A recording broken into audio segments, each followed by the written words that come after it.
बरसते बादल गाते हैं गीत, दिल की धड़कन। Is monsoon a right weather to explore Andaman? कभी सोचा है बारिश के दिनों में अंडमान कैसा दिखता होगा? ना वो पोस्टकार्ड जैसा, ना ब्रोशर वाला, एक अलग ही रूप, एक नया सा जहान, जहाँ सब कुछ भीगता है, लेकिन दिल के काफी पास सा लगता है। आज मैं ले जाऊंगी आपको एक ऐसे सफर पर, जहाँ हर कोना सुकून से भरा है और हर फ्रेम एक नई कहानी का हिस्सा। ये मॉनसून वाला अंडमान है, थोड़ा सा रॉ, रियल और ज़्यादा सा मिस्टीरियस। ना क्राउड की आवाज़, ना टूरिस्ट का रश, सिर्फ बारिश का म्यूजिक और नेचर का ब्रश। तो शुरू हो चुकी है एक ऐसी जर्नी जो सिर्फ देखने के लिए है और महसूस करने के लिए है। और इस व्लॉग के एंड तक शायद आप खुद फैसला कर पाएंगे कि क्या मॉनसून में अंडमान जाना एक रिस्क है या एक रिवॉर्ड। ये कॉर्बिन्स कोव है, पोर्ट ब्लेयर का सबसे एक्सेसिबल और पॉपुलर बीच, वाटर स्पोर्ट्स के लिए भी बहुत ज्यादा मशहूर। लेकिन आज ये कुछ और ही बन गया है। क्राउड कम है, लहरों का शोर ज्यादा और हवा में एक नया सा गीत। नारियल के पेड़ बारिश में झूम रहे हैं, रेत भीगी है और समुंदर जैसे किसी ख्वाब में डूबा हुआ हो। ना यहाँ लाउड म्यूजिक है, ना स्टॉल्स की रेस, सिर्फ एक रॉ ब्यूटी जो हर सीजन में अलग दिखाई देती है। मॉनसून में ये बीच सेल्फी पॉइंट नहीं लगता, ये एक सोच बन जाता है, थोड़ा शांत और ज्यादा सोलफुल। कॉर्बिन्स कोव का ये रूप ना किसी एड में दिखाया गया है और ना किसी रील में भी फुली समझाया गया है। ये बारिश उस टूरिस्टी शाइन को हटा देती है और असली अंडमान को सामने लेकर आ जाती है। और ये तो सिर्फ शुरुआत है। व्लॉग के आगे हम देखेंगे और कितने रूप हैं अंडमान के, बारिश के और उन पलों के जो कभी सीजन कैलेंडर में कहीं नहीं लिखे होते। सागर किनारे रेत की बातें। जैसे आप लोग आए इस बीच पे घूमने के लिए, और इस बीच का नाम है कॉर्बिन्स कोव बीच। यहाँ पे हम लोग 6-7 तरह का एक्टिविटीज़ कराते हैं। सबसे यूनिक एक्टिविटीज़ है यहाँ में सी कार्ट एक कार फार्मूला बोट है। और जैसे आप दिखा सकते हो, आपको पीछे खड़ा हुआ रेड कलर का सी कार्ट, उसमें 10 मिनट सेल्फ ड्राइविंग दिया जाता है। उसका पर person 3500 rupees free style self driving and photo video complimentary आपको दिया जाता है। और एक यूनिक एक्टिविटीज़ आया है सेम फार्मूला कार, जैसे फरारी कार होता है सेम कार ही आया है, उसमें भी आपको सेल्फ ड्राइविंग दिया जाएगा, जो सिर्फ हमारा इंडिया में अंडमान इसी बीच में ही होता है। आपको 10 मिनट्स चलाने देंगे, उसमें ही फ़ोटो वीडियो देंगे, उसका भी पर पर्सन 3500। जैसे यहाँ पे एक वाटर स्कूटर है, जेट स्की राइड है, और भी activities banana ride, sofa ride, parasailing, kayaking, ये सब एक्टिविटीज़ इस कार्बिन बीच में उपलब्ध है। प्राइसेस बता दीजिए। प्राइसेस जैसे वाटर स्कूटर करते हो 600 से स्टार्टिंग है। 600 बेसिकली बच्चे लोग को राइड होता है। 1000 रुपीज़ है आपका सेल्फ ड्राइविंग मिलेगा। 1500 में और भी लॉन्ग डिस्टेंस सेल्फ ड्राइविंग मिलेगा। और पैरासेलिंग है 2.5 से 3 मिनट्स आपको विंड में रखा जाएगा, उसका 3000 रुपीज़। और बनाना राइड है 700 रुपीज़, सोफा राइड है 700। फिर हमारा पास एक कपल बोट राइड है, बेसिकली 5 सीटर की बोट होती है। वो यहाँ का सबसे बीच का फेमस एक्टिविटीज़ है, जिसमें आप फैमिली बोट भी बोल सकते हो, कपल बोट भी बोल सकते हो। कपल बोट में सिर्फ 2 ही लोगों को लेके जाते हैं, उसका पर पर्सन 1500 रुपीज़, 30 मिनट्स का आपका जर्नी रहेगा। और एक है फैमिली बोटिंग, जैसे 1 पॉइंट जाते हो फैमिली के साथ, उसका पर पर्सन 500 रुपीज़ है।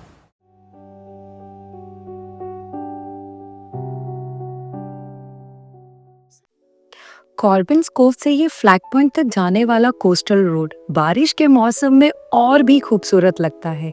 एक तरफ समुंदर का खुला नज़ारा और दूसरी तरफ ग्रीन हिल्स।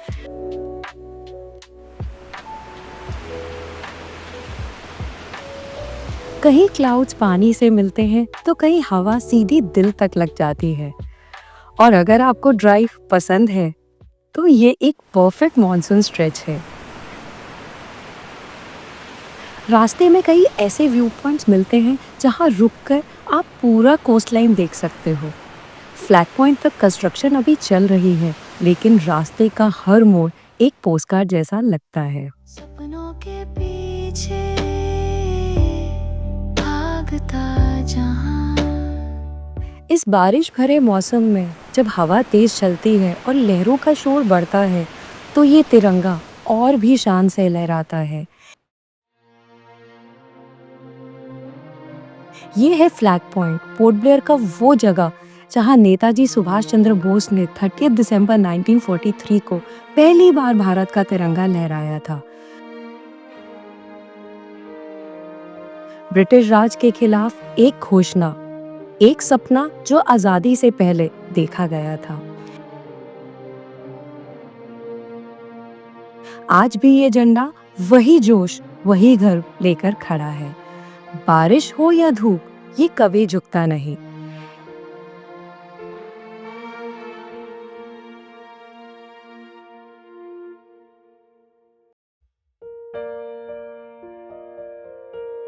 यहाँ खड़े होकर समुंदर की तरफ देखो तो सिर्फ पानी नहीं दिखता, एक पूरी कहानी दिखाई देती है जो कि जंग, बलिदान और आजादी का एहसास है। ये सिर्फ एक छोटी सी जगह नहीं, ये एक याद है उनकी जिन्होंने भारत को सिर्फ सोचा नहीं, जिया था।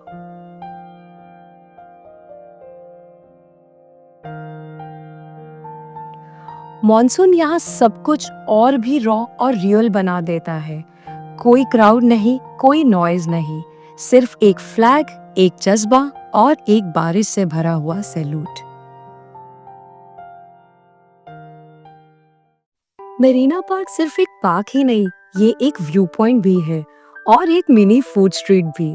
बारिश के मौसम में जब हवा थोड़ी नरम चलती है तो यहाँ के फूड ट्रक से उठी भुने हुए भुट्टो की खुशबू और मोमोज ये मंजिल से ज्यादा जरूरी लगते हैं। सामने समुंदर और उसके पार दिखते रॉस आइलैंड और नॉर्थ बे आइलैंड, जैसे हिस्ट्री और एडवेंचर दोनों एक ही फ्रेम में आ गए हो। एक हाथ में गरम चाय, दूसरे हाथ में अम्ब्रेला और सामने बरस रहा हो समुंदर। ऐसा सीन सिर्फ पोर्ट ब्लेयर के मरीना पार्क में ही मिलता है। यहाँ से जो रोड है वो सीधा सेलुलर जेल की तरफ जाता है, लेकिन रास्ते का ये कोना थोड़ा रुकने लायक जरूर है। गाड़ी के शीशे पर बारिश जब गिरती है तो लगता है जैसे हर मोड़ पर कोई कहानी छुपी हो। ये है सेलुलर जेल, अंडमान का वो हिस्सा जहाँ बारिश भी छुप रह जाती है। इस बारिश भरे मौसम में जब हर कोना भीग रहा है तो ये जेल अपने जख्मों के साथ और भी जिंदा लगती है। ये वही जगह है जहाँ फ्रीडम फाइटर्स अपने सपनों के लिए सालों तक कैद रहे। ना रोशनी, ना आवाज, सिर्फ काले पत्थर और उनमें कैद इरादे। अंदर के कॉरिडोर्स में आज भी खामोशी है जो सिर्फ सुनाई नहीं देती, महसूस होती है। ये दीवारें सिर्फ पत्थर की नहीं, ये आजादी की कहानी लिखी हुई किताबें हैं।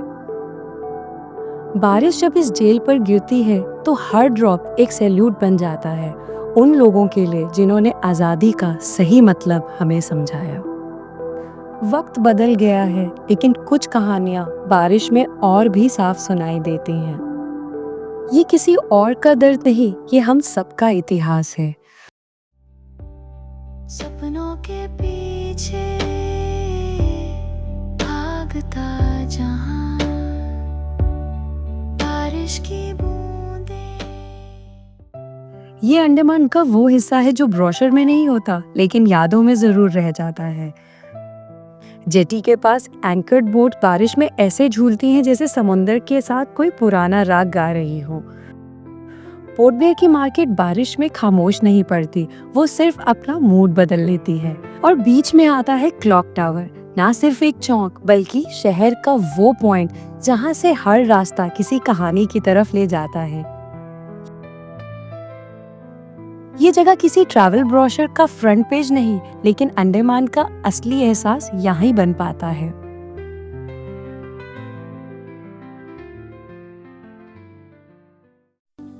वंडूर, एक नाम दो तस्वीरें। ये है नॉर्थ वंडूर, एक ऐसी जगह जहाँ समुंदर और बारिश एक साथ जीते हैं बिना किसी शोर के। बीच पर कदम रखते ही गीली मिट्टी की खुशबू हवा में खुल सी जाती है और पाँव के नीचे थोड़ा नर्म, थोड़ा सिलटा हुआ वेट सैंड।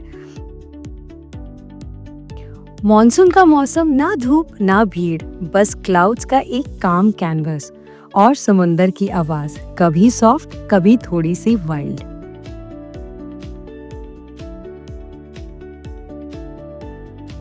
वहीं पर गिरे हुए पुराने दरख्त और उन पे बारिश की बूंदें, ये एक खूबसूरत सी कहानी लगते हैं। यहाँ कोई सेल्फी स्पॉट नहीं और कोई लाइन में खड़े हुए टूरिस्ट भी नहीं, सिर्फ एक खुला बेपरवाह स्पेस जहाँ आप सिर्फ महसूस करते हो हवा को, पानी को और खुद को। आसपास सब कुछ अलग सा लगता है, पर फिर भी सब कुछ कंप्लीट सा लगता है। बारिश में बीच का रंग कुछ और ही होता है, ना नया ना पुराना, पर सच्चा। नॉर्थ वंडूर मॉनसून में एक सीक्रेट जैसा लगता है, जो सिर्फ उन लोगों को दिखाई देता है जो आइलैंड को उसके असली रूप में देखना चाहते हैं।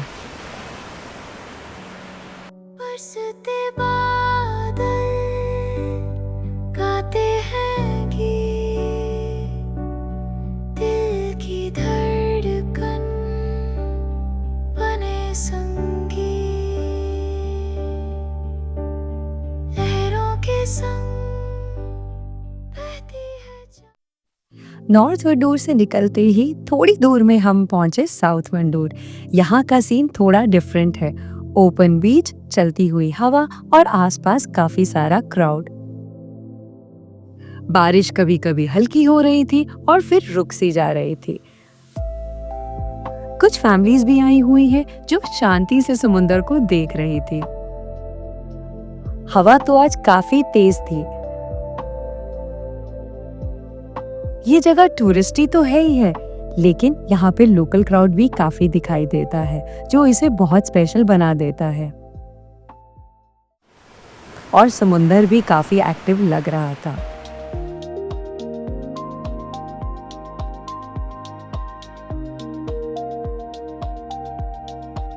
आज हम अपने साथ लंच लेकर आए थे, घर का बना हुआ बढ़िया स्वादिष्ट खाना। घर के लाए हुए खाने के अपने ही मजे होते हैं। खास बात ये थी कि ना रेस्टोरेंट की वेट थी और ना रश का टेंशन। एक पीसफुल मोमेंट जिसमें था खाना और एक बढ़िया सा व्यू। अगर आपको एक ऐसी जगह चाहिए जहाँ थोड़ा टाइम स्पेंड किया जा सके विदाउट क्राउड, तो ये जगह डेफिनेटली आपके लिए है। नॉर्थ वे तक का ड्राइव एक ट्रैवलॉग जैसा लगता है। रेन वॉश रोड्स, मिस्ट से छुपे हुए माउंटेन्स और बीच साइड ग्लिम्सेस, हर कुछ पोस्टकार्ड का फील देता है। एक तरफ समुंदर की लहरों के साथ चलती हुई रोड और दूसरी तरफ घना जंगल। रास्ता स्मूथ है और बारिश के बाद तो सब कुछ बहुत फ्रेश लगने लगता है। और जब आप पहुंचते हैं नॉर्थ वे के लाइट हाउस पर, तो सब कुछ और भी लेयर्ड हो जाता है। ऊपर से दिखता है पोर्ट ब्लेयर का शोर लाइन, छोटी छोटी मूविंग बोट्स और एक एंडलेस हॉराइजन। मॉनसून के क्लाउड्स इस व्यू को और भी ड्रामेटिक बना देते हैं। एक साइलेंट सिनेमा जहां समुंदर और आसमान का सीन चेंज होता रहता है। ये ड्राइव और ये व्यू दोनों मिलकर एक ऐसी मेमोरी बनाते हैं जो किसी प्लान में नहीं होती, लेकिन दिल में रह जाती है। चिड़िया टापू नाम तो सिंपल है, लेकिन ये जगह हर बार आपको कुछ नया दिखाती है।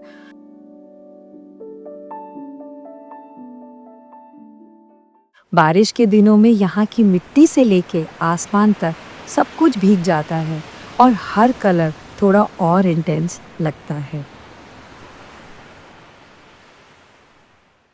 यहाँ से एक ट्रेल निकलता है जो ले जाता है मुंडा पहाड़ की तरफ। छोटी सी ट्रैक है, लेकिन जो व्यू ऊपर से मिलता है वो किसी पोस्टकार्ड का हिस्सा नहीं, वो अपने अंदर एक साइलेंस ले आता है।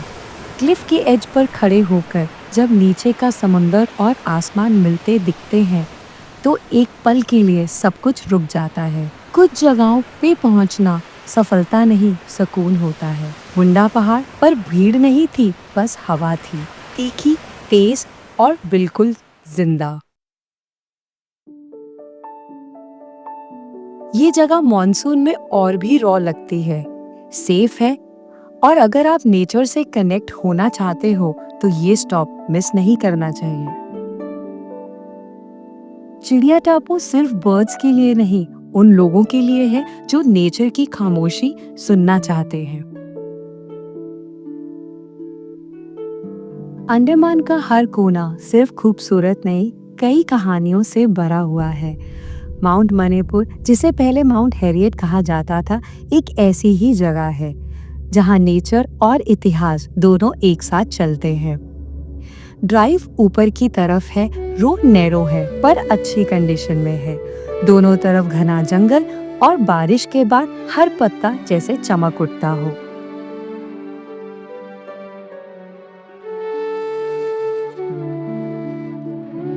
ऊपर पहुंचकर जो व्यू मिलता है वो बिल्कुल पोस्टकार्ड जैसा लगता है। नीचे नॉर्थ पे और दूर रॉस आइलैंड और पूरे समुंदर पर एक बर्ड आई व्यू मिलता है। और इसी पहाड़ी के नाम दिया गया था माउंट मणिपुर, फ्रीडम फाइटर्स की मेमोरी में जो 1857 के बाद यहाँ एग्जाइल कर दिए गए थे। आज ये स्पॉट एक पिकनिक पॉइंट भी है और एक रिमाइंडर भी कि अंडमान सिर्फ बीचेस नहीं, बुलंदियों का भी आइलैंड है। यही जगह 20 रुपए के पुराने नोट पर भी थी।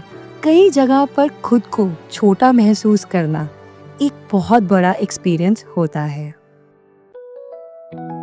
कुछ सफर लिखे नहीं जाते, सिर्फ महसूस किए जाते हैं और अंडमान की बारिश में गाड़ी चलाना उनका ही एक हिस्सा है।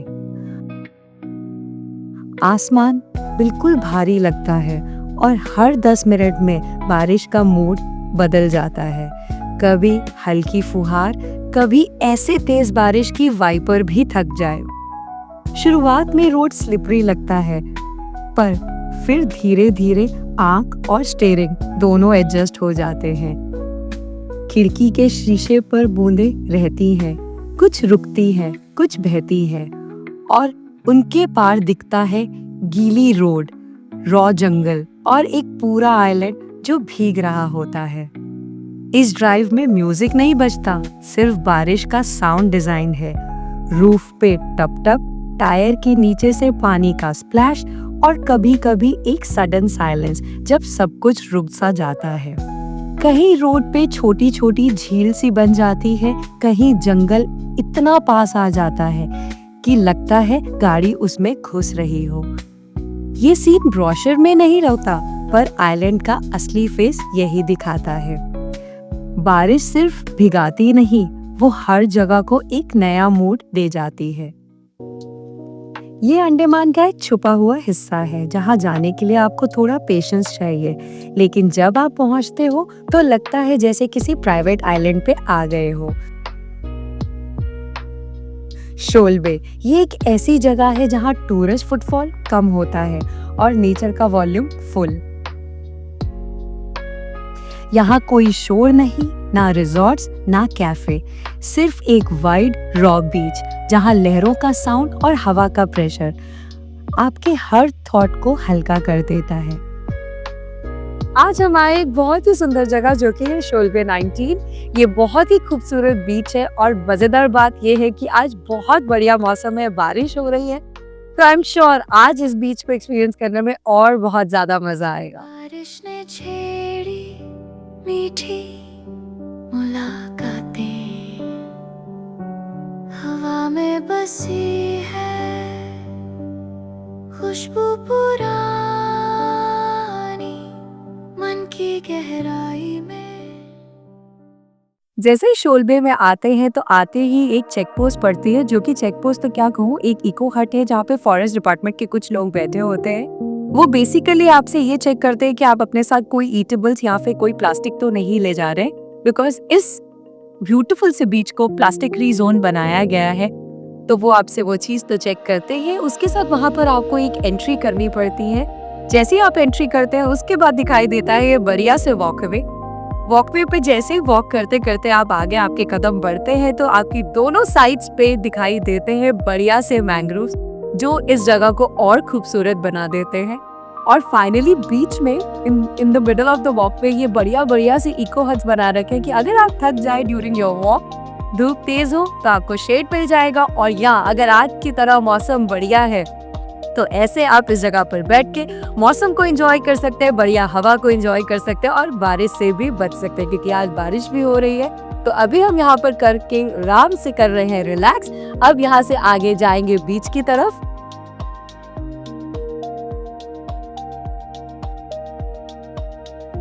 समंदर बिल्कुल खुला है, कहीं ब्लू कहीं ग्रे, और एक स्ट्रेच्ड आउट साइलेंस जो किसी स्क्रिप्ट में नहीं लिखा जा सकता। सतरंगी आसमां के नीचे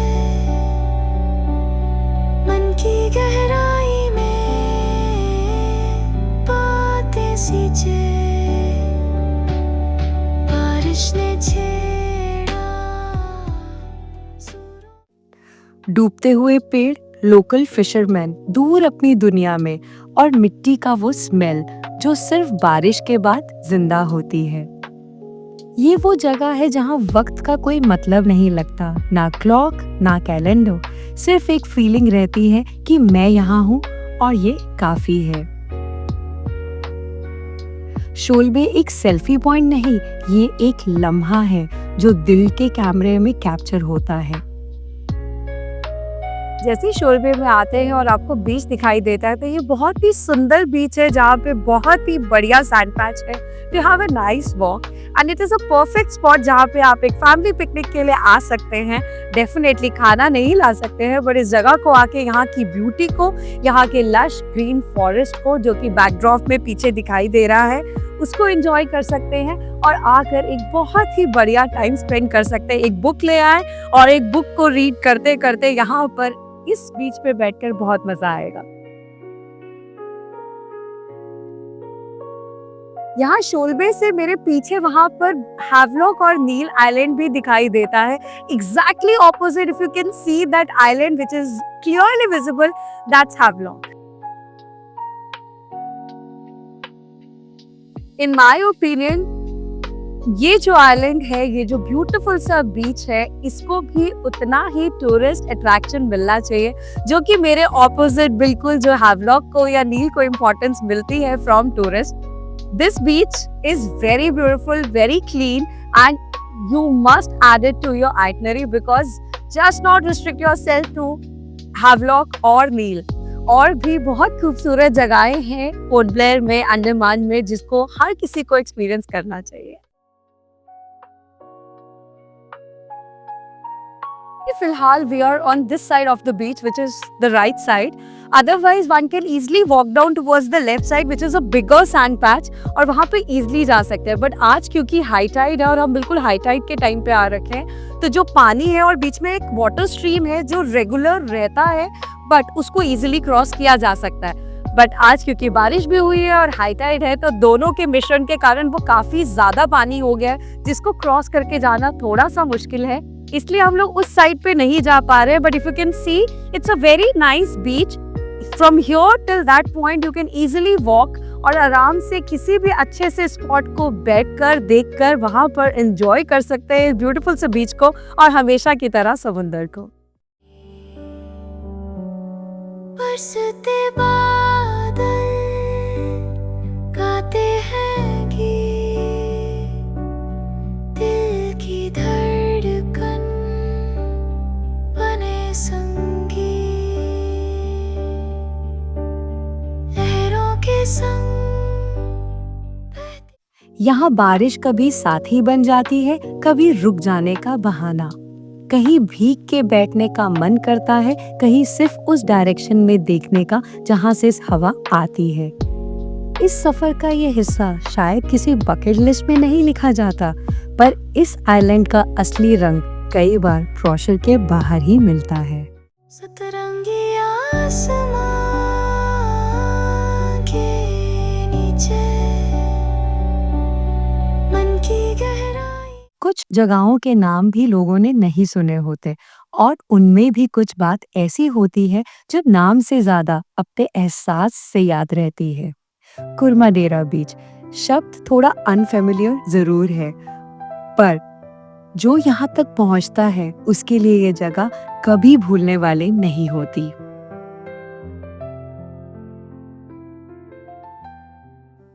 जब पहली बार आंखों के सामने ये किनारा आता है तो सब कुछ सेकंड्स के लिए फ्रीज हो जाता है। ना कोई क्राउड, ना लाउड म्यूजिक, ना टूरिस्ट साइन बोर्ड्स, सिर्फ एक एंडलेस स्ट्रेच ऑफ सैंड और एक समुंदर जो आपको देख रहा होता है बिल्कुल सीधी आंखों से।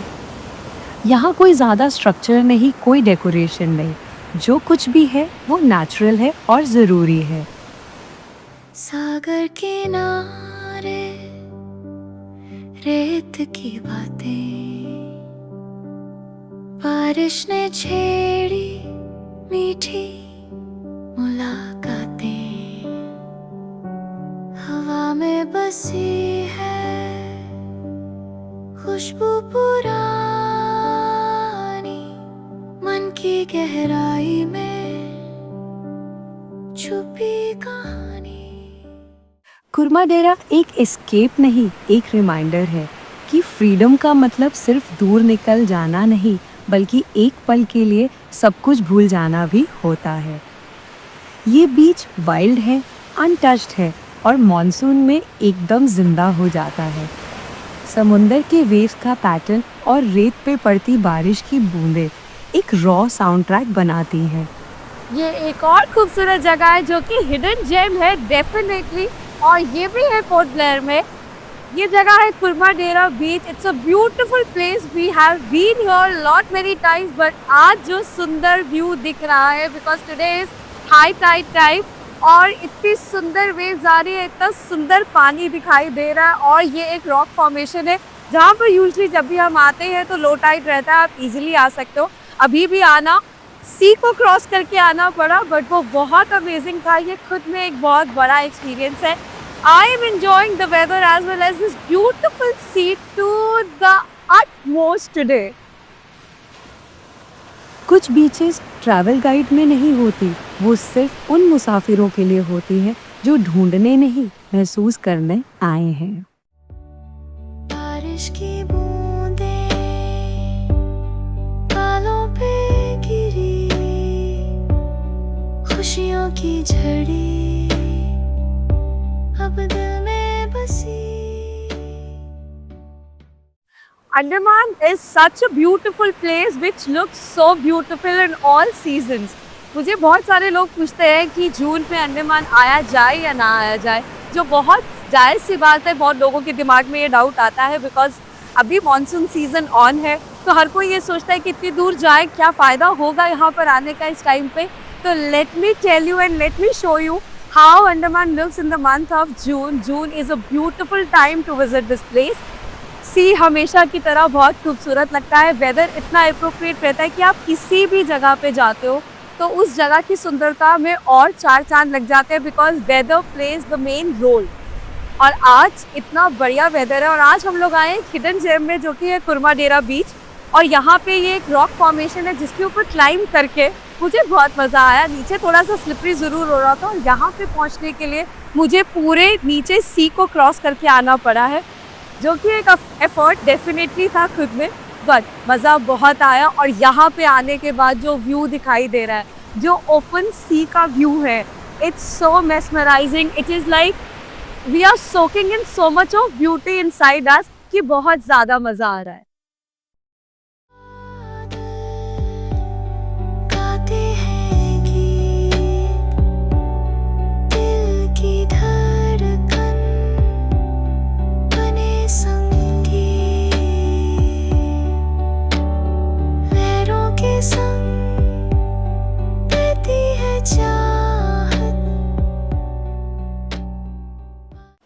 कुरमा डेरा में ना शिकायत है ना कंफर्ट है, लेकिन ये एक ऐसी जगह है जो आपको सिटी लाइफ से इतना दूर ले जाती है कि आप अपने आप से और करीब आ जाते हैं। कोलनपुर, छोटी सी बीच और बारिश में एक छोटी सी खुशी। ये जगह ज्यादा बोलती नहीं, सिर्फ दिखाती है। भीगा हुआ शोरलाइन और एक कामनेस जो बाकी सब बीचेस में थोड़ी सी मिसिंग होती है। यहाँ वक्त धीरे चलता है और कुछ लम्हे साइलेंस में भी कंप्लीट हो जाते हैं। कोलनपुर एक पॉज की तरह आता है बिना किसी बैकग्राउंड म्यूजिक के, सिर्फ खुद के लिए। कभी कभी सबसे खास जगह वही होती है जिसके बारे में किसी ने बताया ही नहीं होता। सिप्पी घाट का किनारा। फिशरमैन बारिश के बावजूद अपने काम में लगे रहते हैं। उनके हाथ में नेट होता है, आंखों में तजुर्बा और समुंदर के साथ एक अजीब सी समझ। बारिश इनके रूटीन को डिस्टर्ब नहीं करती, वो तो बस एक लेयर ऐड कर देती है। समुंदर जिसे रोज संभालता हो, उसकी लहरों से डर नहीं लगता, रिश्ता सा बन जाता है। ये विजुअल्स एक रिमाइंडर है कि अंडमान सिर्फ एक रिजॉर्ट नहीं, एक रियल दुनिया है जहां जिंदगी हर मौसम में चलती रहती है।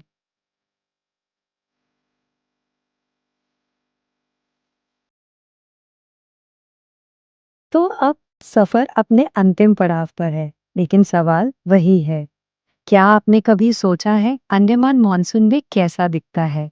शायद ये व्लॉग एक जवाब था, ना टूरिस्ट गाइड जैसा, ना ब्रोशर के जैसा, बस एक असली तस्वीर जहां बारिश है, रास्ते हैं और हर कोना एक नया एहसास बन जाता है। ये आइलैंड भीगता है लेकिन बिखरता नहीं, ये साइलेंस देता है लेकिन बोर कभी नहीं करता। और सबसे खास बात, ये हर ट्रैवलर को उसकी खुद की कहानी दे जाता है। अंडमान सिर्फ बारिश में दिखता नहीं, महसूस होता है। तो अगर आप सोच रहे थे कि क्या मॉनसून में अंडमान जाना वर्थ है, तो जवाब सिंपल है। अगर आप रेडी हैं सब कुछ महसूस करने के लिए, तो ये सीजन एक गिफ्ट है। कभी कभी सबसे खूबसूरत सफर वही होते हैं जो हम प्लान नहीं करते, बस जी जाते हैं। Bye bye.